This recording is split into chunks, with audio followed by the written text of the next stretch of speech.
नमस्कार। बीए तृतीय वर्ष इकोनॉमिक्स और third paper history of economic thought और उसका चैप्टर दूसरा है प्राचीन आर्थिक विचार। अब इसमें आज हम सब पढ़ेंगे प्राचीन आर्थिक विचारधारा की विशेषताएं, characteristic of ancient economic thought. हम जानते हैं कि एडम स्मिथ को अर्थशास्त्र का जनक कहा जाता है। 1776 में एडम स्मिथ की किस पुस्तक वेल्थ ऑफ नेशन का जब प्रकाशन हुआ, उसके बाद से अर्थशास्त्र हमारे सामने एक स्वतंत्र विषय के रूप में सामने आया। किंतु सोचने वाली बात यह है कि क्या 1776 के पूर्व अर्थशास्त्र नहीं था? तो अर्थशास्त्र था। आर्थिक विचार मानव के जन्म के साथ ही शुरू हो जाती है। जब व्यक्ति को भूख लगती है और भूख को मिटाने के लिए जब व्यक्ति उद्यम करता है, उत्पादन करता है, और वहीं से आर्थिक क्रियाओं का जन्म हो जाता है। इसीलिए उपभोग को अर्थशास्त्र का आदि व अंत कहा गया है, क्योंकि उपभोग से आर्थिक क्रियाएं प्रारंभ होती हैं और उपभोग संपूर्ण हो जाने पर आर्थिक क्रियाएं समाप्त होती हैं। इस कारण से उपभोग को अर्थशास्त्र का आदि व अंत कहा गया है।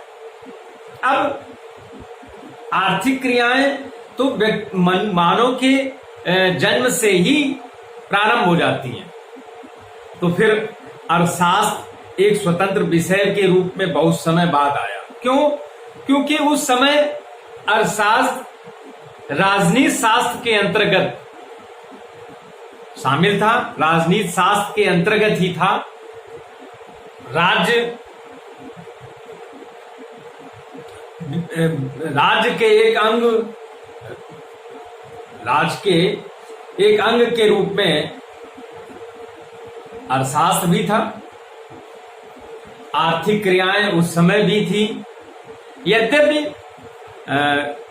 राज्य प्रभुत्व राज्य का था, तो आर्थिक क्रियाएं होने के साथ साथ स्वतंत्र अर्थशास्त्र का जन्म उस समय नहीं हुआ था। कहा जाता है कि कौटिल्य का जो अर्थशास्त्र नामक रचना है वो वास्तव में राजतंत्र चलाने की एक पुस्तक है। तो आर्थिक विचार स्वतंत्र रूप से चलते रहे हैं, किंतु प्राचीन काल में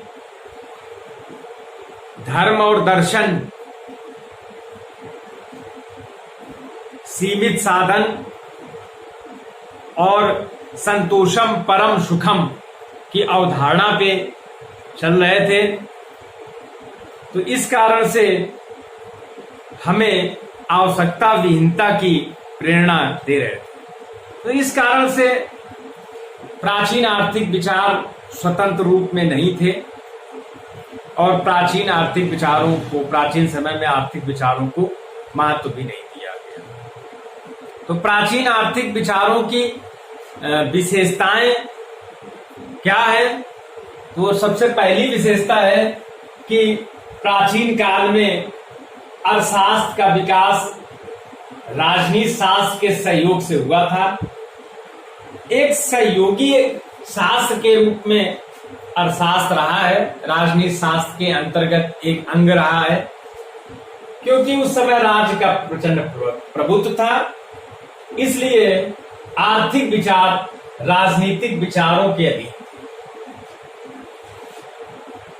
राजनीति शास्त्र को अर्थशास्त्र का जनक कहा गया। राजनीति शास्त्र ही अर्थशास्त्र की शाखा का विकास हुआ है। और अर्थशास्त्र राजनीति शास्त्र के एक सहयोगी शास्त्र के रूप में कार्य करता था।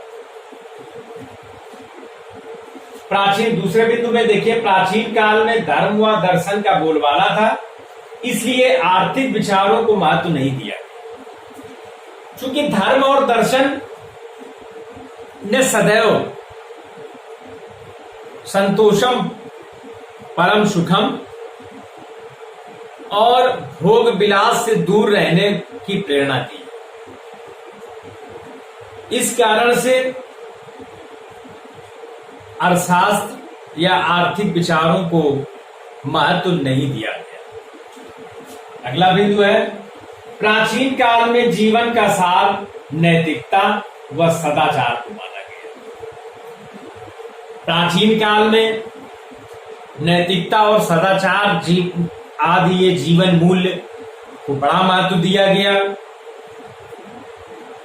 स्वयं सेवक के रूप में लोग कार्य करते थे, श्रमिकों का शोषण नहीं था। इस कारण से उस समय प्राचीन आर्थिक विचारों को महत्व भी नहीं दिया गया।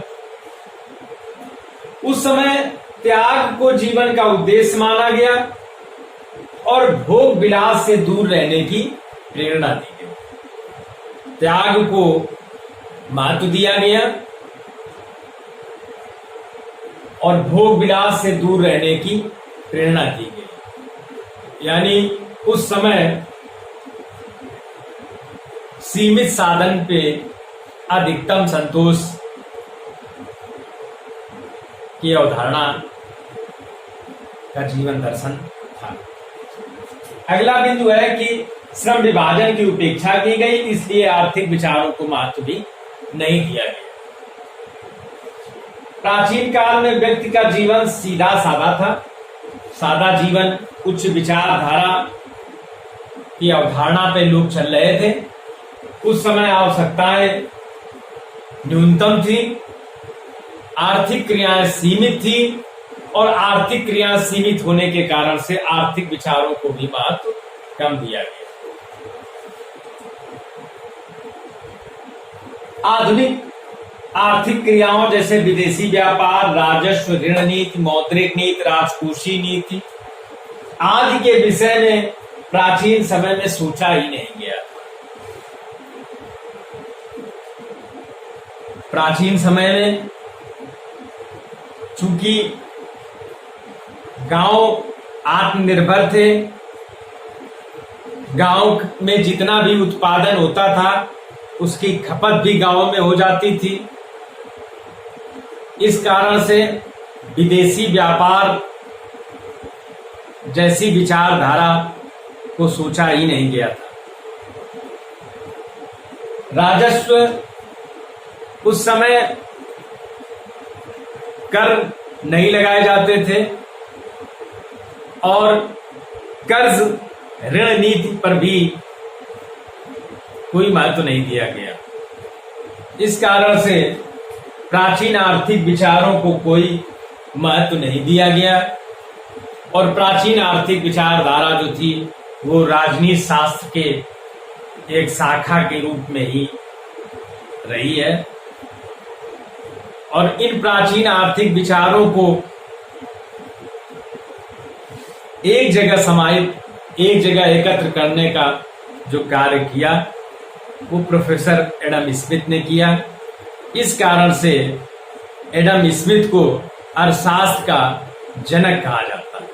तो इस प्रकार से यह प्रश्न प्राचीन आर्थिक विचारधारा की विशेषताएं लघुत्तरीय प्रश्न शॉर्ट नोट्स में पूछा जाता है और ये उसकी विशेषताएं लिखेंगे।